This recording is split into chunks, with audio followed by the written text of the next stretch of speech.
Hey everybody out there, what's going on?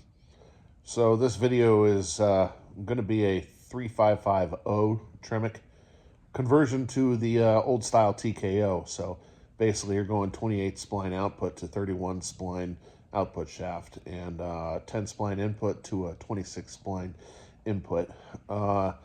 It's a pretty common conversion out there. So this is not a step-by-step video of how to rebuild your Tremec. It's basically just kind of going through what's involved to upgrade your old 3550 because those things are famous for snapping the output shafts. I've had several, and this video shows one of them. So that's the weak point on the old 3550 3550. So hello from my pup.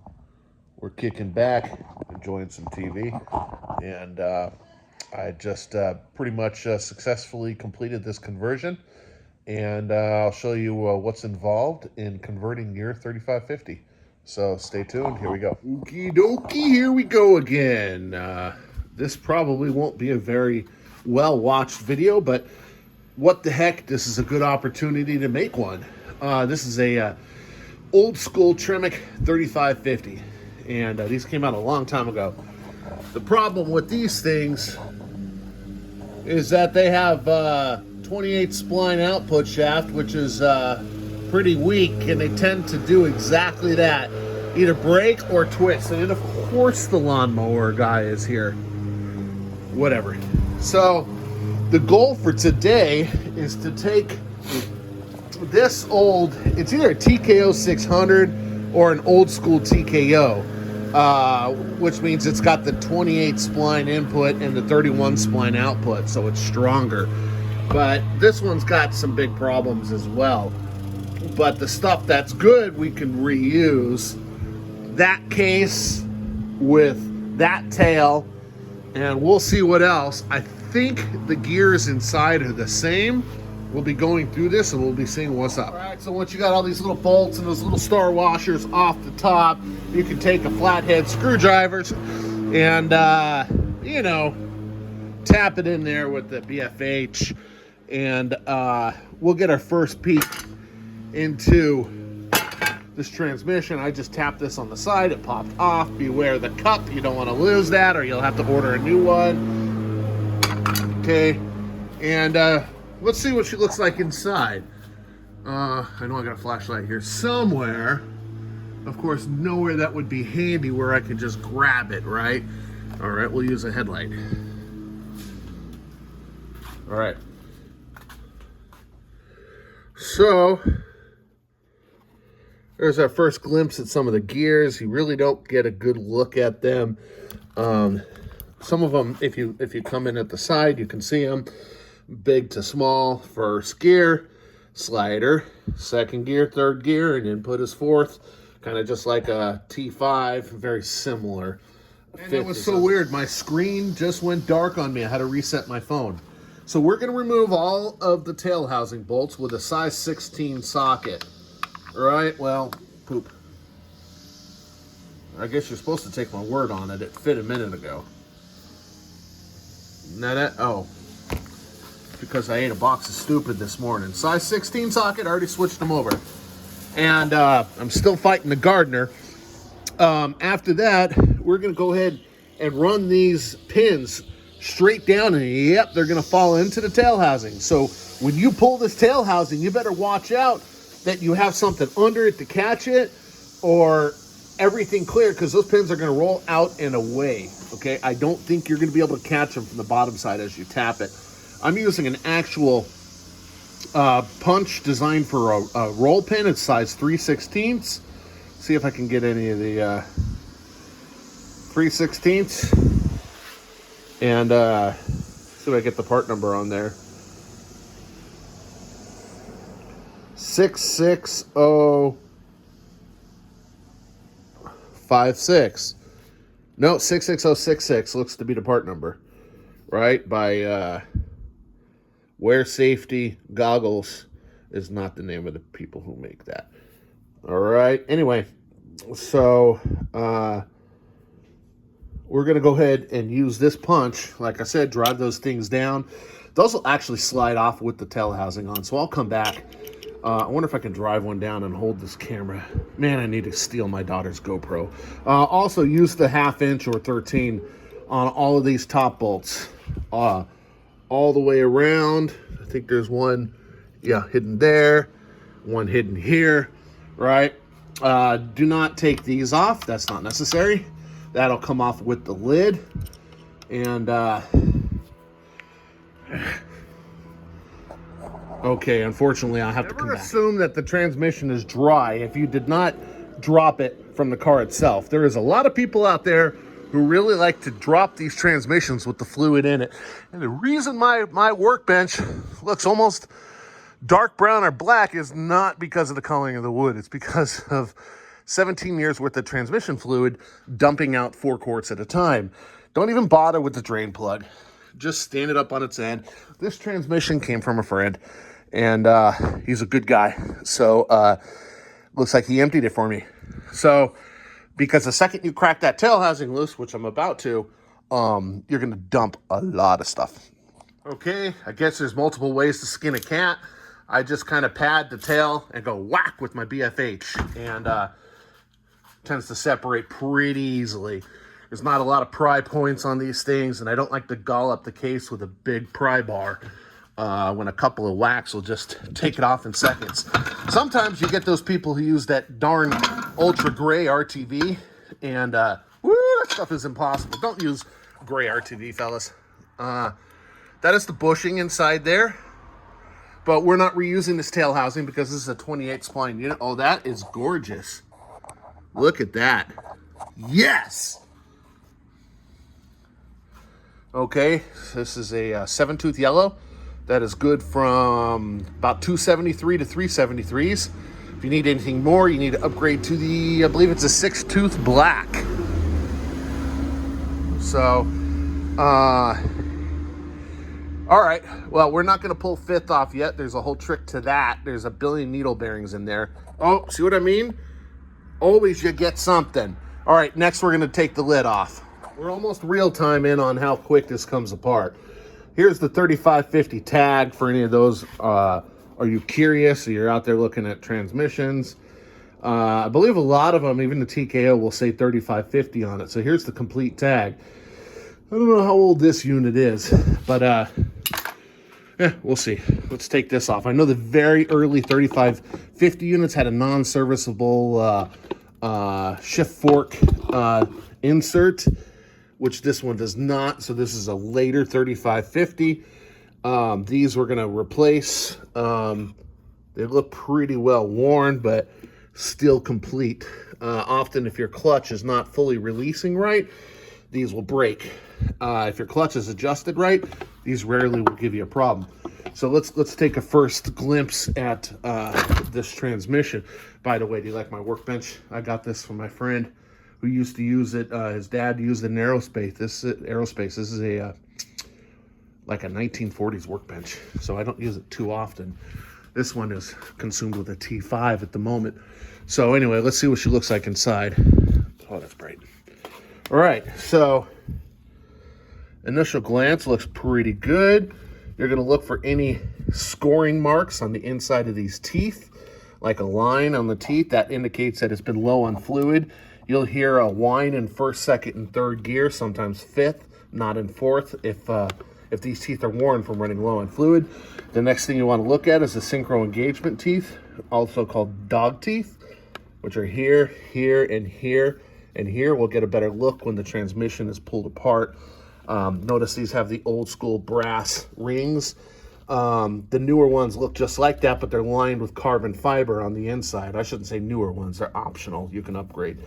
So at first glance, it looks good. I don't know how the wear is going to look on these teeth until we get it apart.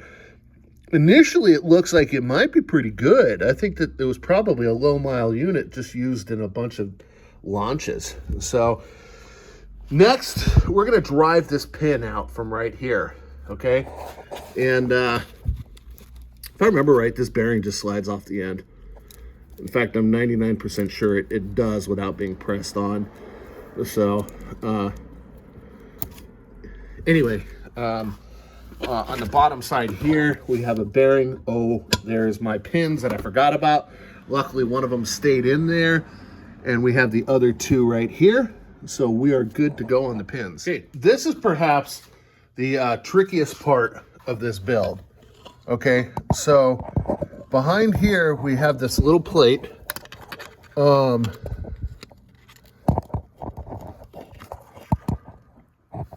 Hard to see. Right there. Let's see if I can separate it.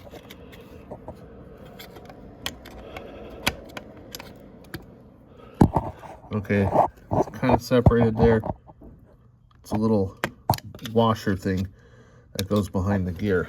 Up front, this slides off exactly like I said it would. Okay. All right. So we're just gonna put that there. Do not pull this out. There's a billion roller bearings in there. Drive this out, the pin. Okay, so we've done that already off camera. All the pins are the same size. There's one longer pin, which you'll see here, and it'll be obvious when it goes back together. It goes with the thicker one, which is the middle rod. Okay, now with this, you want to pull the whole gear and the whole fork off at the same time with the plate on the back. If you don't, you're gonna have a million bearings fall out the front of it. I think I've only been successful at doing this once. I don't know if I can set this up to record while I do this. Let me see.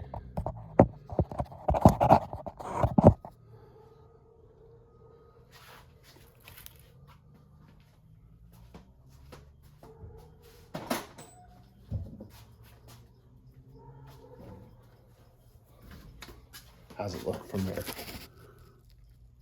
All right. So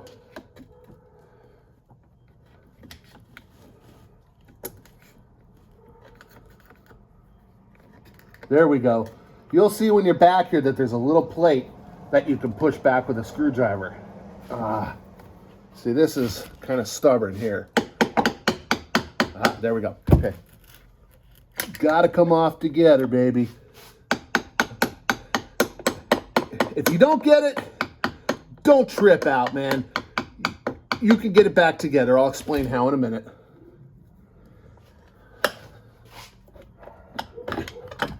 Yes, like a boss. Yeah. Whoop, whoop, whoop, whoop. All right. You fail at anything enough, and eventually you'll get it right. Okay, before I go on, there's also a check ball on this thing. Do not lose that. Pull that out with a magnet right there. All right? And the plate goes against the check ball. I think my dog is trying to get in here to hang out. Here's all the bearings I told you about. There's two rows. One on this side and another on the other side, separated by the washer in the middle. If these all come out, you got to slather wheel bearing grease around the center part and stack them one at a time. Put that washer in the middle and then stack the second half one at a time and then slide it all together. There's videos online that will go over this. Not the end of the world. This isn't nearly as bad as a 60s transmission I've worked on before. Now that we got that apart, okay, I'm gonna take my input retainer off with those 4 bolts, probably another 13.5. And then when that's done, we can take that off. I do believe there's roller pins in here. I like to elevate my transmission. Makes it a little easier when you're pulling stuff apart. All right, I'm gonna go ahead and put this in the order it came off. Well, I'm just gonna leave it like that and I know where the bearing goes. So like I said, I take pictures as I go along. Okie doke, so that literally lifted right up and then straight out, just like that, easy as pie. Okay, and here is this. I do believe there's more needle bearings possibly into there. It's been a while. I'm not sure if I'm going to take this out or not, because I'm reusing the case. And I'll make a judgment on that later. Okay, here we get to see what kind of synchros it has. And those are the original brass style. Here are the teeth. Those are sharp right here. This piece looks like new. If it's bad, you're going to see all these rounded off, and you have these on every gear. Now, if this was the later carbon fiber style synchros, you would see carbon fiber on the inside. The way you can test these to see if they're worn or not, you put it right there. You see how big of a gap there is? That synchro is still good. If that synchro is worn, and it's the same for all of these, it would be sitting pretty much flush against the bottom. Since it's got that gap, then the synchro still has meat. This is only 4th gear. We might not upgrade this one with carbon fiber. I got to talk to my buddy. Another thing you want to inspect is the surface that the bearings ride on for the input shaft. If it gets dry, this will get completely screwed up and galled up. A lot of local transmission shops can retip a T5. I would assume they can do these. I don't know. Also, keep in mind, you have these. Remember, right? Yep. Flat bearing race. Bearing. Flat bearing race. That's the order that it goes in. And then synchro and widget. Okay? And obviously, these they're only going to go in one way. Okay? So the next step I got to do here, since I've got it chucked up in my vise, is I got to pull the gears from that, and I got to see if the gears are an exact match between these two transmissions, which I think they are. We'll see. Hey, relatively good news. I counted all the gears, and what I do is I just put a dab of RTV on, one of the teeth as a starting point, and then 1, 2, 3, 4, blah, blah, blah, blah, blah, blah, and count it, right? Okay, so before I get on to the tooth counts, this is the gear from the 3rd gear from the old transmission, which we're hoping is a TKO, which actually I know it is now. And this is 2nd, which actually isn't too bad, except for the fact those teeth are really worn right there, those dog teeth. But to tell you the truth, that's not that bad. This gear's not going to pop out. That's not going to give you issues. So, good news. 35, 50, 36, 32, 26, 22, 1 through 4th. 4th, of course, is the input shaft also. TKO, same thing. I don't think this is a TKO 600 because it's got the it's got the tail housing with the 3550 pattern, right? Which is the exact same shift pattern as that, which tells me, along with the fact that all of these gears have an exact drive tooth count, I believe this is an old school TKO, which makes this a perfect candidate for a swap. Here's the input shaft. It's trash. That's where the 3rd gear corresponded. But the good thing is that the main shaft is good. And here's the 31 spline. Now this, I believe, is the same diameter, with the difference being the tip, but the actual, let's see if I can show you this. So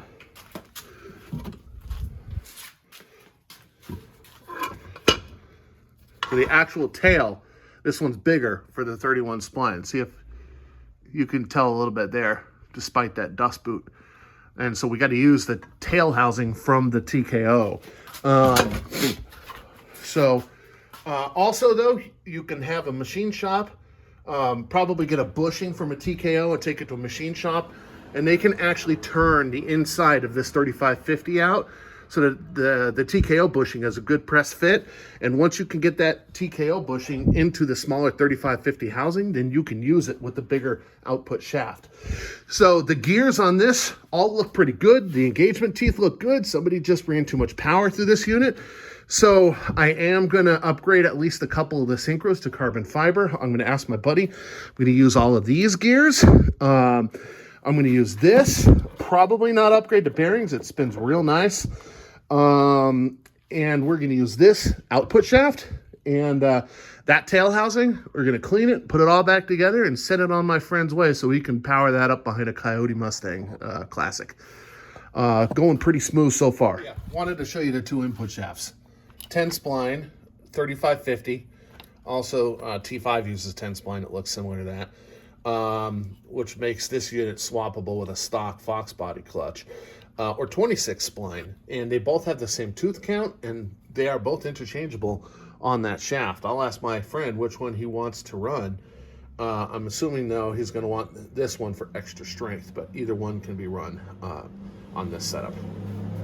All right, so here I go. I'm going to disassemble the old 3550 shaft, and then I'm going to reassemble it on that new one sticking out of that tub right there. So most of this stuff is pretty much straightforward. So this is fixed, so that all is going to come off that way. Beautiful. Everything swapped right over from the 3550 onto the 31 spline TKO shaft. This has got to be one of the easiest shafts to disassemble that I've ever done. And I've got all carbon fiber lined synchros in there now. Let's see if I got an extra one to show you. Yeah, that's what they look like. That'll be for my 5th. See, that's the original ones. That's why they don't like to shift. Original brass synchros, they don't like much over 5,000, 5,500. By the time you hit 6,000, you're just about hitting the wall. Little carbon fiber lined, about I think they're like 60 bucks each or so. Makes all the difference. Bam. So next I got to clean up, that's an AX15 from a Jeep. I got to clean up the case for this next. That's the 3550 tail. That'll be the TKO tail that's going on. That's the old broken case. I'll have almost a full extra 3550 by the time I'm done. But you can't really find parts for them anymore. So whatever. Well, I have cleaned this as good as I'm going to get it. And this isn't a how-to video. This is a how to convert to a TKO video. So at this point, let's see if I can keep from messing it up so that I can record it from y'all. For you all, whatever. I'm gonna put this in there. Oh yeah, baby. One-handed, like a boss. This will come off. You can add that after you stick it in or whatever. Hold on. There it is. There it is. Woot woot, woot woot, woot woot. There she is.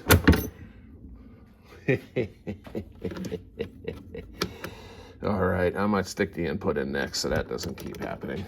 So let me go back to all my photographs because I don't build these every day. I've built enough of them, but we are coming along. Look at that, ain't that a thing of beauty? Much better than that broken one. All right, so so far so good. I use a little bit of wheel bearing grease on the inside of that, which holds the bearings, right? And then I use V-block to help support that. Okay, get V-blocks on the internet. And then, in theory, top secret. In theory, this should slide right in. That is a thing of beauty. I'm going to use the bearing retainer from the original 3550. I got to take that crap off the end of it. I do have a new seal, so in this install I could have used this, or I could have used the original 10 spline. Both have the same gear output, the gear teeth count, right? So but I asked my buddy what he wants, and he did want to run the TKO 26 spline input. Of course, when you do that, you got to get a different clutch disc. So, but it wouldn't be a full TKO without that. And then there's the 31 spline. So we know all the gears mash up right. Otherwise, that would be locking in place if the gear tooth was wrong, but I counted that to begin with. And these are my leftover tub. All right. Thing of beauty. Input and output. All right. Spins independently of each other. Everything spins nicely. Goes in and out of gear. First, second, fourth, third, bam. Okay, so pretty much from here we assemble 5th gear, which I have been very careful to not drop those ridiculous needle bearings. There is a bearing that goes, a ball bearing that goes there. Okay, so I'm going to put a dab of grease in there, and then the ball bearing. I'm going to assemble 5th gear assembly, and we'll come ball back. bearing. And this goes on that way.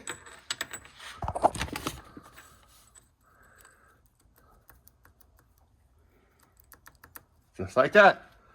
And then this, that's going to go straight on with the fork, but I can't pick that up. If I drop those needle bearings, I'm going to be pissed.